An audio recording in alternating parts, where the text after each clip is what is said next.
O Senhor esteja convosco. Ele está no meio de nós. Proclamação do Evangelho de Jesus Cristo, segundo Mateus. Glória a vós, Senhor.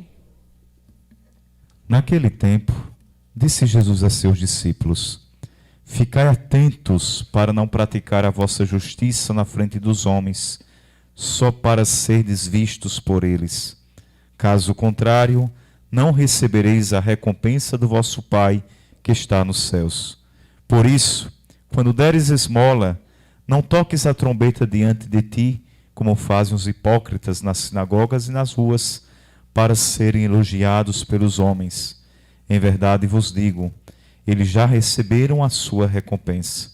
Ao contrário, quando deres esmola, que a tua mão esquerda não saiba o que faz a tua mão direita, de modo que a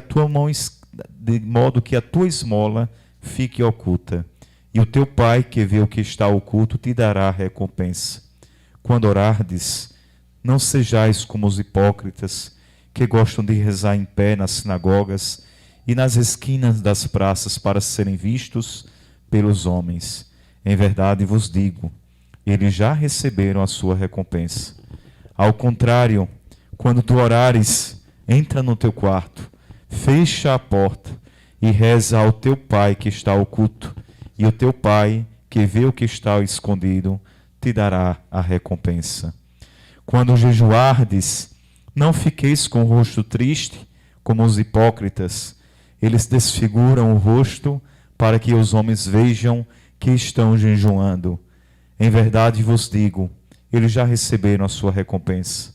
Tu, porém, quando jejuares, perfuma a cabeça e lava o rosto, para que os homens não vejam que tu estás jejuando, mas somente teu Pai que está no oculto. E o teu Pai, que vê o que está escondido, te dará a recompensa. Palavra da salvação. Glória a vós, Senhor. Que as palavras do Santo Evangelho perdoem os nossos pecados e nos conduza à vida eterna. Amém. Caríssimos irmãos e irmãs, muito aqueles que estão aqui presentes, aqueles que nos assistem pelas redes sociais, muito me alegra a presença de cada um de vocês aqui. Mas alegraria muito mais se essa presença fosse uma presença constante. Se essa presença fosse realmente uma presença efetiva de construção de uma caminhada de fé em Cristo Jesus. E talvez seja esta petição que devamos colocar na celebração de hoje, bem como também que Deus entre nas nossas vidas, de que Deus entre e faça morada em nossos corações. A liturgia da palavra dá-nos hoje uma orientação correta de vivermos frutuosamente a quaresma. Vivemos a quaresma e achamos que a frutuosidade desta quaresma é a participação nas grandes celebrações, na quarta-feira de cinzas e na sexta-feira da paixão, e acompanhar as procissões oriundas, as procissões destes exercícios quaresmais, procissões devocionais dos exercícios quaresmais. Mas devemos aproveitar este tempo que é tempo de graça, é tempo de comunhão, é dia também de salvação para aqueles que se entregam ao Senhor. A penitência, o arrependimento não são e não deve ser na nossa caminhada um caminho de tristeza, um caminho onde chegou a quaresma, então devemos abaixar a cabeça, andar de cabeças baixas e demonstrar no nosso coração ou nas nossas expressões a tristeza deste período. Não digo nada àqueles que estão cansados, eu entendo, do cansaço, e às vezes a aparência da nossa face é uma aparência de tristeza, mas não pelo tempo, porque a quaresma é um tempo de alegria. Embora seja um tempo de penitência e arrependimento, não são caminho de tristeza, de depressão, mas caminho de luz, caminho de alegria, porque nos levam a conhecer e reconhecer as nossas verdades de pecadores. Pecadores necessitados da graça de Deus, e também nos abrem ao amor e à misericórdia. Amor e a misericórdia que cada um de nós deveríamos assumir de forma presencial, de forma absoluta nas nossas vidas. Devemos ser imagem e reflexo do amor e da misericórdia de Deus. O profeta, em nome de Deus, convida o povo a percorrer um caminho de esperança. Ou seja, nada está perdido na nossa caminhada. Devemos sim fazer penitências, quando as penitências nos são expostas e propostas. Não tem cristão nesta vida que não tenha uma vida de penitência. O próprio Senhor nos concede o cêntuplo, mas nos concede este cêntuplo também com perseguições. Os apóstolos de Deus, aqui eles recebem o ministério da reconciliação. E a igreja repete a boa nova: é este o tempo favorável, é este o dia da salvação. Com todo o povo de Deus que peregrinou desde lá da libertação do faraó, desde o início dos tempos, quando Deus criou o céu, a terra, as aves, o mar, criou todos os seres que habitam esta terra e com amor divino criou o ser humano. Nós devemos e somos convidados a trilhar este caminho, a voltar-nos para o Senhor e deixar-nos reconciliar com Ele, reconciliar com os irmãos, dar a Cristo ocasião de tomar para si os nossos pecados. Cristo quer tomar para si os nossos pecados. Cristo quer tomar para si as nossas faltas, porque só Ele conhece o coração de cada um aqui, embora nem marido conhece o coração de mulher, nem mulher conhece o coração de marido. Nem filho conhece o coração de mãe, nem mãe conhece o coração de filho. Pode dar um raso leve, dar um voo baixo, porém conhecer intimamente, caríssimos irmãos e irmãs, só Deus. Só Deus sabe o que se passa em cada coração aqui. Cada coração angustiado, cada coração aflito, com seus problemas, com as suas dificuldades, com as suas tristezas. Deus conhece. E conhece na intimidade. Não perca essa oportunidade para si. Entregue os seus pecados, entregue a sua vida a Deus, porque Ele quer expiar os nossos pecados. Ele quer sanar as nossas feridas da alma e do corpo. Renovados por este amor, nós podemos viver alegres, nós podemos viver de forma confiante na presença de Deus, nosso Pai, cumprindo humildemente tudo aquilo que lhe agrada e é útil não somente para nós, mas também é útil para os irmãos. É esta presença paterna, divina, no mais íntimo de nós mesmos, que nos garante esta verdadeira alegria. Quantas vezes somos dominados pelo desejo de aparecer? Quantas vezes somos dominados pelo desejo de ser reconhecido nesta vida? Queremos ser reconhecidos pelas nossas obras, queremos que os outros sintam falta de nós por aquilo que nós fizemos, pelas nossas obras, mas parece-me que não queremos que o outro sinta falta de nós por aquilo que, pela nossa ausência, por aquilo que realmente nós significamos. E você significa muito para Deus. Você significa muito para Deus, tenha certeza disso. As pessoas te desprezam, as pessoas te humilham, as pessoas te traem, as pessoas parecem não te amar, não gostar de você, mas Deus te ama. E Deus te ama com um coração sincero. Deus te ama com um coração generoso, com esse coração misericordioso, que nos convida dia a dia a nos aproximar dele. Jesus, aqui no Evangelho, mostra-nos qual deve ser a nossa atitude quando praticamos obras de penitência, tais como a esmola, o jejum e a oração. E insiste na retidão interior destas nossas intenções, garantida pela intimidade com o Pai. Nós não devemos fazer nada para que o outro veja. Nós não devemos fazer como muitos fazem, distribuir cestas básicas e fotografar a distribuição, a miséria do povo que não tem emprego, de um pai de família que muitas vezes não tem condições de dar condições de vida digna aos seus filhos.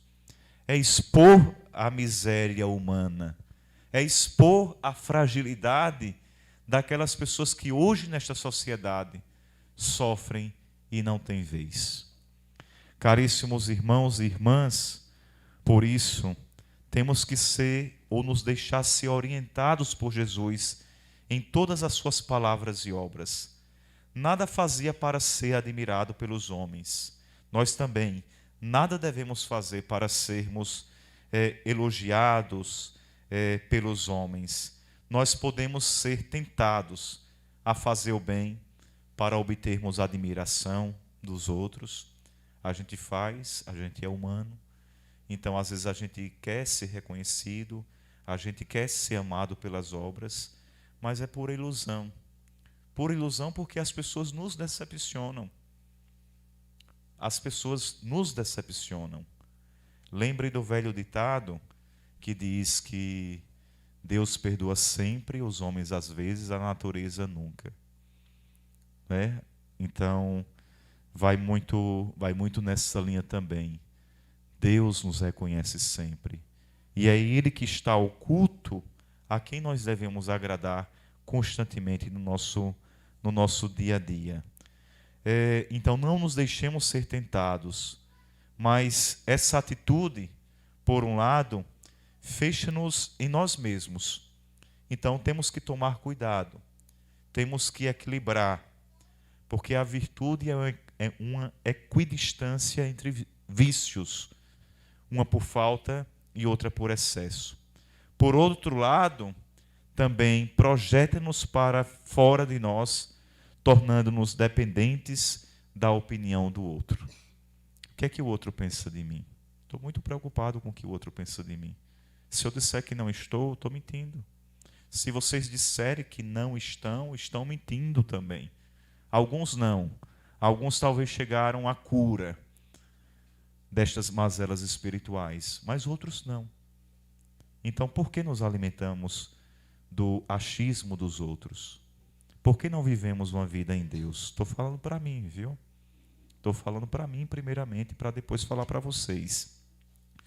Há, pois, que fazer o bem porque é bem e porque Deus é Deus e nos dá a oportunidade de vivermos essa intimidade em solidariedade com Ele para o bem dos nossos irmãos. Estar cheios de Deus, irmãos e irmãs, é viver na sua presença. É a máxima alegria neste mundo e garanto-nos essa mesma situação levada à perfeição do outro. Nós não devemos assumir atitudes egoístas. Nós não devemos nos privar de dar a nossa opinião, de falar a verdade sobre tudo aquilo que nós sentimos. Hoje, o mundo enfrenta uma crise sem precedentes. De repente, nós vemos líderes mundiais se abstendo de dar a sua opinião ou de se pronunciar contra a guerra. Inconcebível. Inconcebível. Nós não podemos tolerar um mundo de guerras. Bastam as nossas guerras interiores. Basta tudo aquilo que nós sofremos no dia a dia. Basta as pessoas que passam fome. Basta as pessoas que estão em situação de miséria. Gostaríamos de uma atitude dos nossos líderes. Gostaríamos de uma atitude do nosso presidente, de pronúncio total contra a guerra. É lastimável que as pessoas não possam tomar, que fiquem preocupadas em privações econômicas em detrimento do bem-estar da humanidade, em detrimento da saúde psicológica, da saúde física, da saúde do planeta, de tudo mais. Inconcebível. Então, a gente percebe que é um mundo realmente dilacerado por discórdias e divisões. Converte-se ao Evangelho, a grande mensagem do dia de hoje. Cristo não veio trazer a guerra. As guerras interiores, talvez, porque precisamos nos reencontrar com Ele. Mas matar pessoas, jamais. Matar pessoas, jamais. O Evangelho para nós, mais do que um livro, é uma pessoa.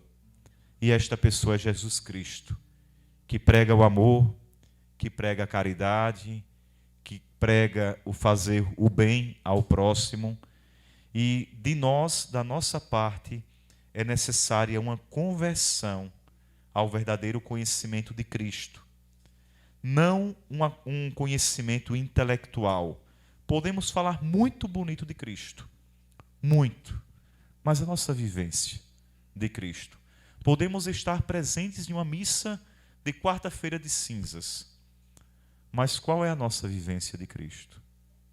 Entendem a necessidade de voltarmos o nosso coração para Ele? Entendem a necessidade deste dia de oração pela paz no mundo, de jejum e oração proposta pelo Papa Francisco? Que nós precisamos colocar os joelhos no chão, de que nós precisamos orar mais, de que nós precisamos entregar mais o bem-estar do outro, o bem-estar da humanidade. Então, é perceptível isso, não é? Nós não queremos uma compreensão de Cristo muito intelectual, como aquele que se obtém nas aulas de teologia. É preciso um conhecimento de fé. E às vezes falta isso na vida do padre. Um conhecimento de fé. Daquela fé simples. Daquela senhora da Legião de Maria, que coloca os joelhos no chão, reza o bendito e entrega a sua vida a Deus. De uma forma tão simples. Ela olha para Deus e Deus olha para ela. Precisamos alimentar a nossa fé. Ter uma experiência viva como aquela que se fala Paulo.